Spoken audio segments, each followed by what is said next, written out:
Donc on va reparler du premier rapport sur la réhabilitation améliorée qui a été présenté hier, sur cette étude sur 15 mois en prospective sur un peu les données françaises, la prise en charge améliorée, réhabilitation précoce, essentiellement sur la chirurgie colorectale, bariatrique et hépatobiliaire.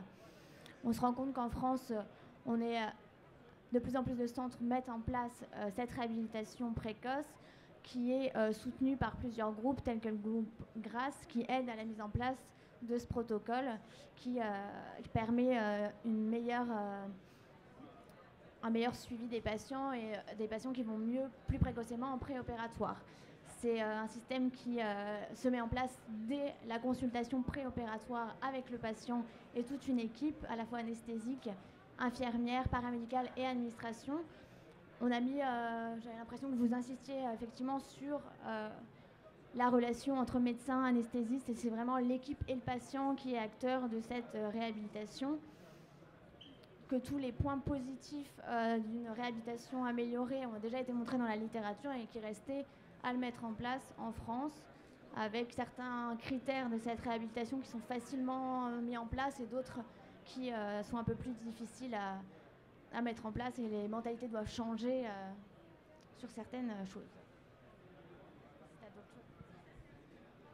Déjà, merci beaucoup pour ce rapport parce que c'est une question extrêmement moderne avec une stratégie de prise en charge qui s'inscrit vraiment dans la chirurgie actuelle et c'était vraiment très intéressant d'avoir une photo comme ça de nos activités dans les centres qui pratiquent la RAC pour donner envie peut-être aux autres, à ceux qui ne font pas encore de RAC, de s'y mettre. Donc vraiment un très très beau rapport. Et moi je me demandais, dans vos centres respectifs, comment est-ce que vous avez commencé la RAC, parce que c'était à ce moment-là vraiment pas du tout implémenté en France. Comment vous avez commencé, sous l'impulsion de quelle expérience est-ce que vous avez mis ça en place dans vos centres et quelles difficultés vous avez eues au tout début pour mener à bien votre projet? Alors, moi j'ai finalement mis en place la RAC pour l'enquête. J'étais pas une experte de RAC au départ. Et en fait, j'ai beaucoup utilisé tous les conseils qu'il y a dans GRACE pour mettre en place la RAC. C'est-à-dire, tout d'abord, au départ, se rencontrer, les anesthésistes, les soignants, les chirurgiens, dans le but de finalement définir un chirurgien référent, un anesthésiste référent et en général, si on peut, une infirmière référente, pour finalement construire le parcours du patient, suivant finalement les fameux items de la RAC que j'ai présentés hier, de manière à ce que, il y ait vraiment un parcours commun. Pour ce faire et pour notamment informer le patient, et vous avez vu qu'il y avait un taux d'information qui était très important, alors qu'en evidence-based medicine, l'information, elle est pas c'est pas des niveaux de preuve super importants, mais on voit bien que les médecins qui rentrent dans la RAC, ils ont vraiment conscience du fait qu'il faut que le patient devienne acteur de soins. Eh bien, en fait, dans ce cas-là, moi, j'ai tout simplement utilisé ce qu'il y avait dans GRACE et l'hôpital mieux et moins longtemps, j'adore ce truc, ça c'est un truc de carême, je le distribue et les gens comprennent très bien que finalement, on va mettre durant l'hospitalisation une kyrielle de mesures pour finalement faire qu'ils se sentent mieux le plus vite possible et pour que finalement ils sortent de l'hôpital le mieux possible. Donc voilà mon expérience. Mon expérience, elle n'est pas très ancienne et elle est beaucoup appuyée finalement sur l'expérience de Carême qui a une expérience plus ancienne que moi. Moi, ça a commencé en 2006, donc ça fait déjà un peu plus de 10 ans. J'ai commencé en 2006. En fait, je suis rentré dans la RAC par le biais de l'EBM. En essayant de mettre différents éléments ou mesures que je voulais être pratiques au niveau de l'EBM, je me suis rendu compte que je faisais de la RAC et j'ai rencontré Olle Lundqvist, qui est un Suédois. Je suis allé à Stockholm et donc j'ai vu comment il bossait. Et c'est comme ça qu'on a mis en place, mais ça a mis du temps. Et le principal frein, c'était les médecins. Alors on a commencé par sélectionner les malades. On n'a pas fait ça à tous les malades. Et à force de sélectionner les malades et les infirmières qui voyaient les malades qui allaient mieux en post-opératoire, ce sont les infirmières qui nous ont amenés à en faire davantage. Et c'est comme ça progressivement, mais on a toujours des chirurgiens qui disent « moi je veux mettre un drain, moi je veux garder la sonde ». Ça il faut faire avec, hein. Il y aura toujours résistants, hein, comment il a dit le président de la République? Enfin, voilà, et des Gaulois. Il y aura toujours des Gaulois, mais il faut faire avec. Donc les Gaulois finiront par nous rejoindre. Donc c'est comme ça. Et puis progressivement, maintenant en colorectal ça se fait de manière courante, en bariatrique ça se fait de manière courante, en chirurgie pancréatique un peu moins, mais on fait à peu près 50% des items. En chirurgie hépatique plus facilement, parce qu'on a des hépatectomies celluleux et tout. En chirurgie, même en chirurgie œsophagienne, on fait la RAC, hein, on met un seul grain, etc. Donc voilà, ça se met en route. Alors, n'oubliez pas une chose, c'est que la RAC ne s'adresse pas uniquement qu'à la chirurgie digestive. Il y a la gynéco, l'orthopédie. Nous, dans la base de données de Grasse, ceux qui mettent le plus de malades, ce sont les orthopédistes. Et les gynécologues, les urologues, les thoraciques, toute chirurgie peut profiter de la RAC. Alors, pour finir, dans ce qui, moi, m'a beaucoup aidé et finalement a été très soutenant dans ma mise en place du protocole dans le service, c'est que non seulement il faut créer des protocoles, mais je pense qu'il faut vraiment bien insister sur le fait qu'il faut faire des retours finalement de ce qui se passe, et notamment avec les soignants. Vous ne pouvez pas savoir combien c'est finalement important pour eux de se rendre compte que lever un patient précocement, notamment le soir de l'intervention, c'est des efforts, c'est pas forcément au départ dans leur planning, etc. Et que finalement, ça fait que la durée moyenne de séjour s'est raccourcie, qu'il y a moins de morbidité post-opératoire. Donc à ce moment-là, ils comprennent d'autant mieux ce pourquoi on leur demande ces efforts. Et après, ils sont demandeurs. Et quand un patient n'est pas inscrit RAC, il me dit mais pourquoi il n'est pas RAC celui-là? Voilà. Donc c'est vraiment, ça fait vraiment migrer vraiment toute cette prise en charge est vraiment très globale. Je pense que c'est vraiment ce qu'il y a de plus important. Oui, l'audit c'est majeur. Hein. J'ai rencontré quelques collègues qui au début ne voulaient pas s'auditer. Ils l'ont regretté parce qu'ils n'ont pas pu mettre en place.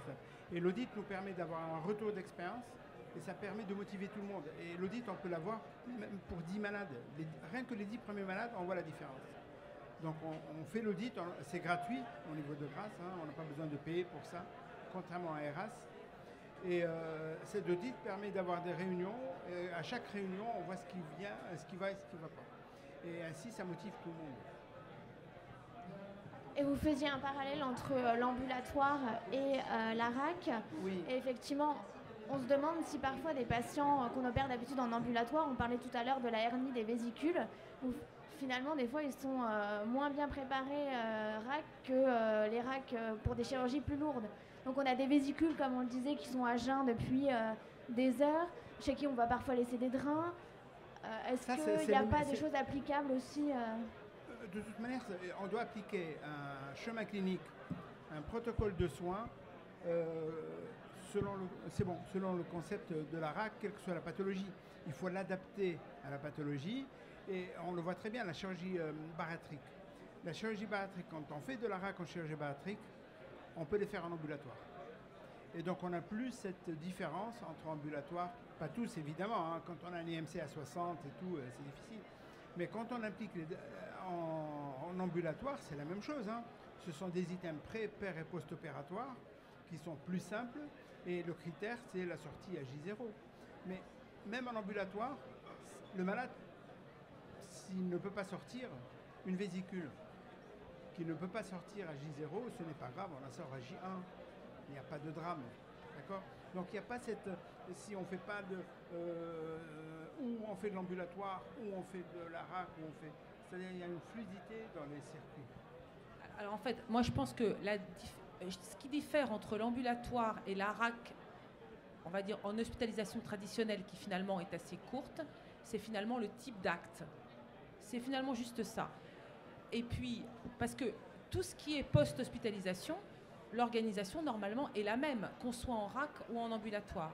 Et c'est pour ça que finalement c'est important finalement de rapprocher les deux, parce que tout ça, ça veut dire quoi? Ça veut dire qu'il faut plus raisonner uniquement en termes de prise en charge des soins et notamment tarification des soins avec uniquement le séjour hospitalier, mais il faut vraiment intégrer l'hospitalisation, l'après-hospitalisation et peut-être bientôt, un jour, la pré-hospitalisation, et aussi la pré-habitation avec la pré-hospitalisation. Donc finalement, il faudrait comprendre que la prise en charge d'un patient, c'est avant, pendant et après l'hospitalisation. Et c'est exactement la même chose les deux. Hein. Et en fait, ça rejoint un peu ce que les Américains appellent le Perioperative Surgical Home. Pour eux, c'est un chemin clinique qui commence dès qu'on pose le diagnostic de cancer ou pas cancer. On pose l'indication chirurgicale et là, il est pris en charge du début à la fin jusqu'à 30 jours après sa sortie de l'hôpital. Et donc, on tend vers ça, vers cette prise en charge globale et c'est ce qu'on appelle la RAC 2.0.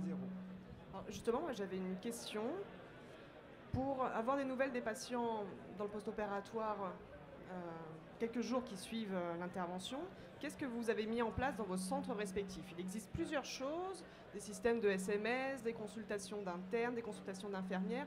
Qu'est-ce que vous avez privilégié et pourquoi? Alors, moi, je suis mal organisée, je vous dis tout simplement. Moi, je revois les patients très précocement. C'est pas comme ça qu'il faut fonctionner. Mais moi, je suis une jeune RAC. Karim, il est mieux organisé que moi. Voilà, c'est un vieux RAC. Mais moi, je suis...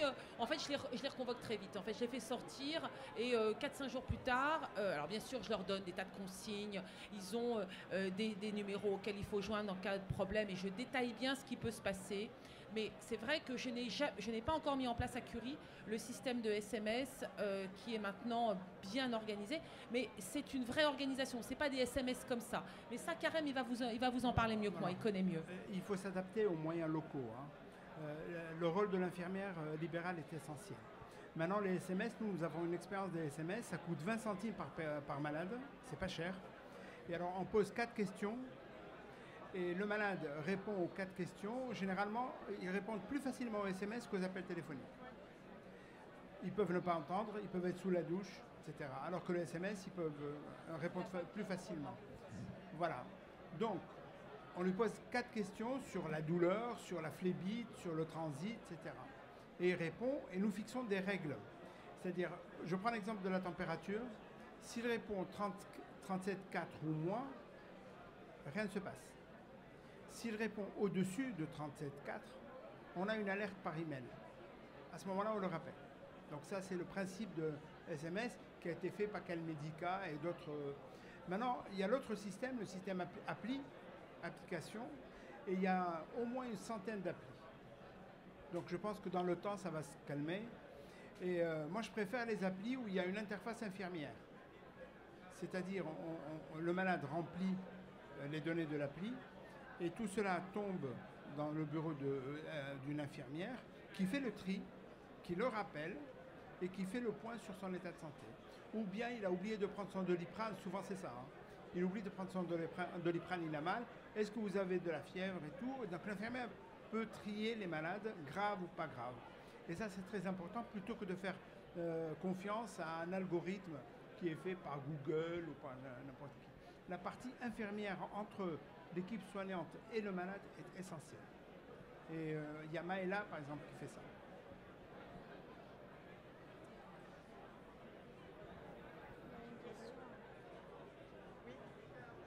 Vous voulez poser une question? Excusez-moi, j'ai suivi votre rapport hier et j'ai une question qui m'est restée à l'esprit. Parmi les mesures générales pour la RAC, vous avez cité entre autres la non-préparation colique. Alors, je n'ai pas très bien compris les bases parce que je me serais attendu à ce que ce soit plutôt la préparation qui favorise une meilleure récupération. Non. Maintenant, pour l'instant, en 2018, il est recommandé de ne pas préparer en chirurgie colique et de faire des préparations en chirurgie rectale. On sait que la préparation a des effets délétères. Les malades peuvent se déshydrater, ils peuvent avoir des troubles ioniques, ils peuvent faire un œdème colique ou un œdème intestinal qui peut gêner les suites ultérieures. Donc maintenant, il est recommandé de ne pas faire de préparation colique pour la chirurgie du côlon et de faire une préparation, vu une étude française qui a été publiée, de faire une préparation pour la chirurgie rectale. Donc maintenant, c'est établi.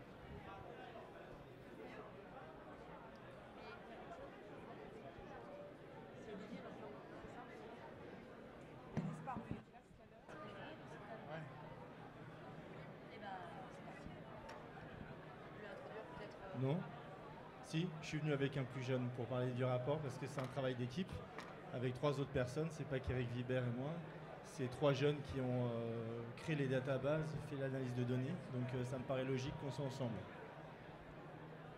Voilà. Donc on a été missionné en effet pour écouter avec grande attention le rapport sur la chirurgie hépatique laparoscopique et pouvoir vous poser des questions et en tirer peut-être quelques conclusions ou quelques questionnements pour l'avenir. Agathe, je vais peut-être te laisser commencer. Oui, vous disiez qu'il y avait de plus en plus d'hépatectomies cellio difficiles.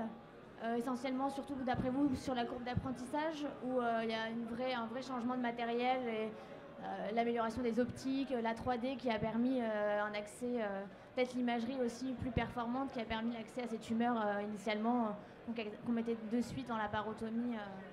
Bien sûr, c'est la sommation de tout ça. C'est effectivement une learning curve et la France était relativement en avance depuis le départ, puisqu'on est un peu pionnier dans la chirurgie du foie par célioscopie.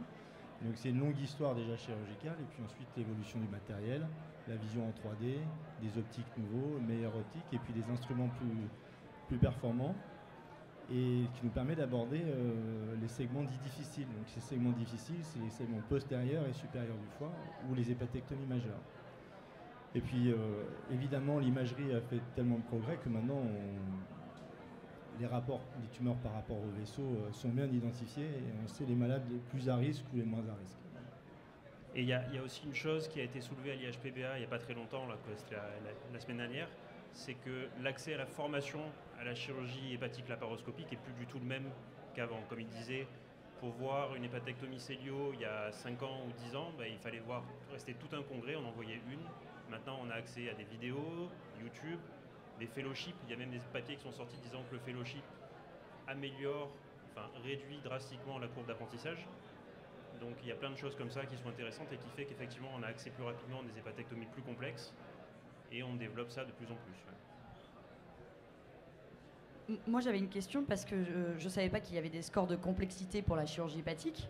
Donc je me suis un peu concentrée lorsque vous avez parlé de ça. Néanmoins, il est assez logique, plus on part sur une hépatectomie majeure ou un segment postérolatéral, plus le score est élevé.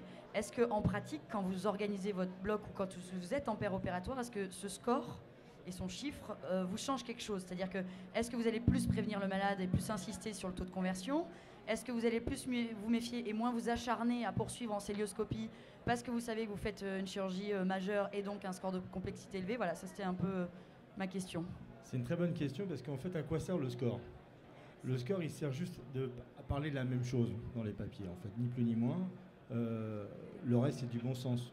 On sait que quand le malade est cirrhotique avec une grosse tumeur en arrière du foie, ça va être plus compliqué, on n'a pas besoin d'un score pour le savoir. En revanche, cette évaluation avec des échelles permet de classer, de parler de la même chose de façon un peu internationale. C'est pour ça que ce premier score de Morioka, on dit, a été proposé parce que c'était la deuxième conférence de consensus sur la chirurgie du foie par laparoscopie. Il y a eu pour le moment 2 conférences de consensus, l'une en 2008 à Louisville aux États-Unis, une deuxième en 2014 à Morioka, qui a donné cette classification qu'on appelle d'Iwate, c'est de la ville japonaise dans laquelle il a été designé. Et il y a eu l'année dernière des guidelines européennes qui ont eu lieu à Southampton, où on a défini la place des indications et on se sert de ces scores pour parler de la même chose. Voilà. Donc c'est absolument pas effectivement, on va dire que ça permet d'évaluer objectivement la difficulté d'une hépatectomie. En revanche, sur le taux de conversion, etc., ça a été moins montré. Le score qu'on a validé de l'IMM, en fait, qui est une proposition plus simple que tenant compte du parenchyme, en tenant compte de la proximité des vaisseaux, en tenant compte de la taille de la résection, il est beaucoup plus simple et lui, il est parfaitement corrélé aux suites, au taux de conversion et à la morbidité. Est-ce que vous avez dans l'étude, est-ce qu'il y a des bons résultats sur les hépatectomies majeures ou complexes? Est-ce qu'il y a la relation avec la courbe d'apprentissage et c'est la combienième d'hépatectomie par opérateur et est-ce qu'il y a vraiment... Il est évident que la courbe d'apprentissage passe de résection mineure aux résections majeures et que tout le monde doit faire sa courbe d'apprentissage avant d'aborder les segments difficiles. Donc on dit toujours que cette courbe d'apprentissage va de la gauche vers la droite et des résections mineures avec ce qu'on a mis d'ailleurs dans le rapport, on a décrit 2 techniques très standardisées qui sont la lobectomie gauche, qui on va dire est l'opération un peu standard de base, qui est classée parmi les opérations on va dire de grade 1, facile entre guillemets à faire, jusqu'à l'hépatectomie droite, qui est une opération qui est parfaitement standardisée aussi, mais qui est pour le coup très complexe. Et qu'il faut une courbe d'apprentissage de la gauche vers la droite avant d'atteindre ces niveaux-là, c'est évident. Maintenant, la learning curve, elle est dépendante des centres et probablement des générations. Je pense que Hugo, il apprendra beaucoup plus vite que moi à aborder ces segments difficiles. La courbe d'apprentissage sera plus courte et parce que aussi les instruments sont plus performants et que dès le départ, ils baignent dedans. Mais par contre, pour revenir sur ta question d'avant, effectivement, je pense que les scores de difficulté, ils peuvent aider à sélectionner les patients que tu vas faire au cours de ta learning curve. Il ne faut pas commencer par un segment postérieur. Finalement, à réaliser en fait. À réaliser que tu vas peut-être entreprendre une chirurgie difficile. Mais ce que le bon sens fait aussi bien, je suis d'accord avec Olivier. Donc c'est vrai que tu ne vas pas te lancer sur un segment postérieur chez un cirrhotique sur la première intervention. Ça paraît logique, mais ça peut t'aider. Moi, j'avais une question puis une remarque. J'ai noté une morbidité qui pouvait aller jusqu'à 36%, qui était principalement médicale. Alors ce chiffre, moi, il me dit tout et rien, c'est-à-dire que vu que je n'ai pas de comparaison, puisque je ne connais pas trop la chirurgie hépatique, est-ce que la célioscopie améliore par rapport à la chirurgie ouverte ce taux de complications médicales? Alors, ce rapport, il n'avait pas à vocation de comparer la chirurgie ouverte, donc on ne peut pas répondre à travers ce rapport. En revanche, les chiffres qu'on amène ici de mortalité et de morbidité, ils sont faibles, on va dire, par rapport à la donnée générale de la littérature. Et il y a maintenant des méta-analyses qui sont disponibles, et il y a surtout enfin une étude randomisée qui a comparé l'impact de la célioscopie chez les malades qui ont des résections pour métastase et qui a montré que par rapport à la voie ouverte, il y avait moins de complications, toujours moins de complications plutôt dans la morbidité mineure, c'est-à-dire qu'on a un bénéfice sur tout ce qui est, comme la RAC d'ailleurs, sur tout ce qui est gastroparésie, absolument, douleur, reprise du transit, etc. Moins d'hémorragie, ça c'est sûr, c'est un effet pneumopéritoine, une sélection un peu des malades aussi.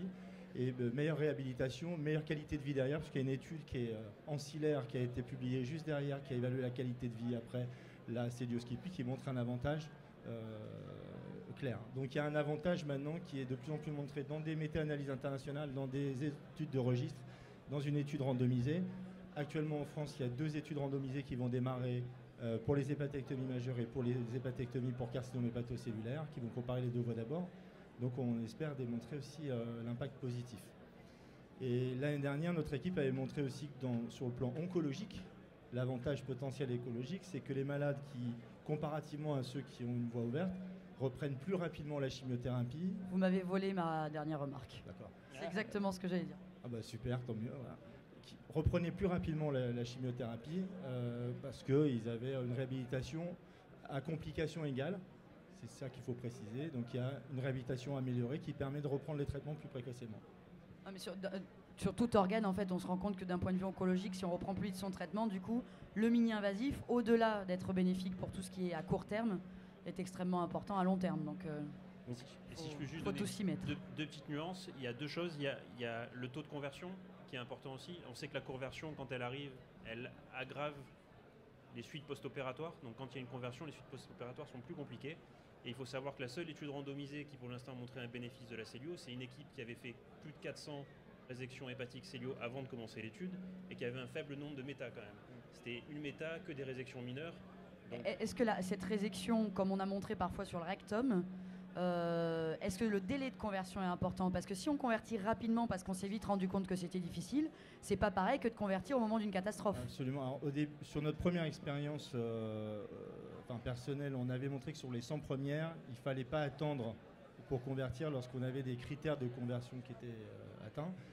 On doit les définir avant. Le mieux, c'est de les définir avant. Et ce qu'on voit aussi d'ailleurs dans ce rapport, c'est que ces critères sont consensuels. C'est-à-dire que tous les centres ont les mêmes. Bien sûr l'hémorragie, mais c'est pas le plus fréquent. Mais surtout, c'est un défaut de progression d'exposition. C'est vraiment les deux motifs de conversion qui doivent, du coup, à un moment, stopper l'opération en disant c'est trop long, on convertit, puisqu'on perd l'avantage de la cellule si on fait ça. Voilà. Moi, j'avais une question technique. Quand on fait une hépatectomie droite majeure, pour sortir la pièce, on a vu qu'il y avait de toutes petites incisions. Vous sectionnez la pièce Non. On relâche bien les muscles, on fait un fan de 10 cm Et on fait un décollement quasiment jusqu'à l'ombilic et on fait une extraction sans section musculaire au milieu, avec un bon relâchement et dans un sac, ça passe. C'est parfois le plus difficile de l'opération. C'est souvent le cas même, finalement. Il m'a vu avoir des Et- difficultés à mettre la pièce dans le sac. Je ne sais pas si on a encore un peu de temps. J'avais juste une dernière question. C'est un peu à la mode en ce moment. Quid du robot? Est-ce qu'on a l'impression que ça va encore faciliter les choses ou pas tellement? Alors, dans le rapport, la proportion de robots est très faible parce que c'est une technologie qui arrive sur la fin, donc elle est moins rapportée que l'historique. Il y a des avantages d'ergonomie certains, il y a d'autres inconvénients, donc c'est pour ça que peut-être pour l'instant ça... Et puis il y a un coût qui fait que pour l'instant... Est-ce que Est-ce que potentiellement... dans les autres indications, on a montré que on privilégiait surtout le confort du chirurgien et Ouais. pas beaucoup le reste, ou en tout cas c'est pas encore bien prouvé. Est-ce que là aussi on a l'impression qu'on va peut-être pas faire si mieux que ça? Pour l'instant, il y a pas dans les études, il n'y a pas d'avantage du robot. Il n'y a pas d'avantage démontré du robot par rapport à la célioscopie, mais comme dans beaucoup d'autres indications. Après, il y a quand même probablement une meilleure ergonomie et on passera peut-être un cap pour des opérations plus complexes quand il y aura, pour éviter des conversions, par exemple, pour des défauts d'exposition et surtout des reconstructions. Alors que pour l'instant, on est limité dans la chirurgie du foie à beaucoup d'exérèse pure. Ça tombe bien, la chirurgie du foie, c'est majoritairement une exérèse et peu de reconstruction. Mais lorsqu'on passera des phases de reconstruction vasculaire ou biliaire, il peut être certainement extrêmement utile. Donc on peut voir, nous, l'intérêt du robot plutôt dans une forme hybride à différentes étapes, plutôt que complètement faire l'opération de A à Z avec un robot. Ou avec des indications différentes, quoi. Ouais, des indications différentes. Ce qui favorisera le coût.